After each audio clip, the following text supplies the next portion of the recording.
J'avais une question. Contrairement à, par exemple, le christianisme ou au judaïsme, dans la loi de 1905, il n'y a pas de référence explicite à l'islam. Donc, mais je voulais avoir votre avis, votre opinion. Est-ce qu'une révision de cette loi serait-elle pas une manière d'intégrer la nouvelle réalité religieuse française? Alors écoutez, ça c'est une question fondamentale, parce qu'elle va vous expliquer ma propre évolution.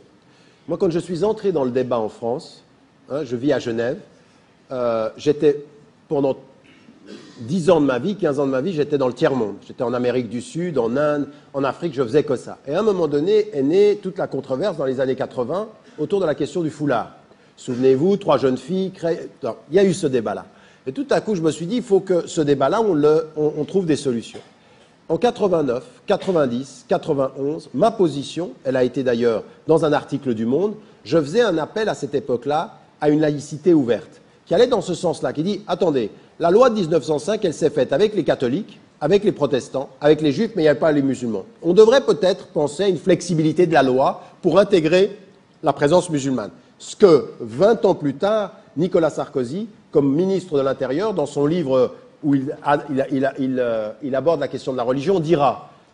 Mais moi, j'ai été trompé à ce moment-là. Pourquoi j'ai été trompé? J'ai été trompé par un discours général qui nous faisait penser que la laïcité, elle était rigide sur un certain nombre de principes et qu'elle n'avait pas de latitude ouverte. Et puis, j'avais affaire à des idéologues de la laïcité. C'est là que j'ai commencé à l'étudier. J'ai commencé à l'étudier pendant une dizaine d'années.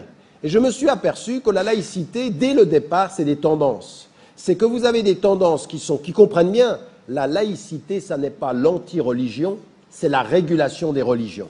Et d'autres qui ont compris la laïcité idéologiquement, que la laïcité, ça voulait dire on ne veut pas de religion. D'ailleurs, cette formule de la laïcité sans religion, c'est celle qu'on connaît dans le monde majoritairement musulman, d'ailleurs, car parfois en arabe, on traduit la laïcité par el-ladiniya, c'est-à-dire pas de religion du tout. Et donc, je me suis aperçu qu'en fait, c'était faux. Il y a plusieurs conceptions de la laïcité. Il y a une conception qui dit que l'État est neutre et permet l'expression religieuse tant que l'autorité de l'État n'est sous l'autorité d'aucun pouvoir religieux et qu'il n'y a pas de reconnaissance particulière d'un État. Et puis une autre conception qui est contre la religion. Et j'ai étudié pour en arriver, dans l'expression que j'ai eue en 95 et en 96, à dire nous n'avons pas besoin de revoir la loi de 1905.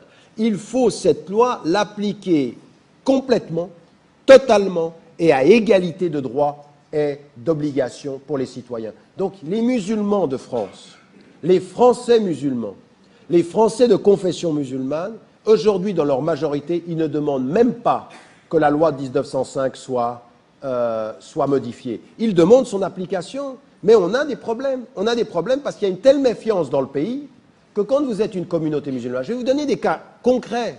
Vous arrivez pour construire une mosquée, vous avez 5 milliards saoudiens derrière vous, la mosquée, vous allez l'avoir parce que le pouvoir financier qui vous a va s'imposer au droit français. Et on va l'accepter. Mais si vous venez dans une communauté là, ici, à Bordeaux, et que vous n'avez pas d'argent étranger, et que vous arrivez avec l'argent et vous dites c'est communautaire, vous allez trouver énormément d'obstacles à la création d'une mosquée. On va faire des préemptions, la mairie va intervenir parce qu'on ne fait pas confiance aux Français de confession musulmane. Donc moi, je ne demande aucune révision de la loi, juste son application complète.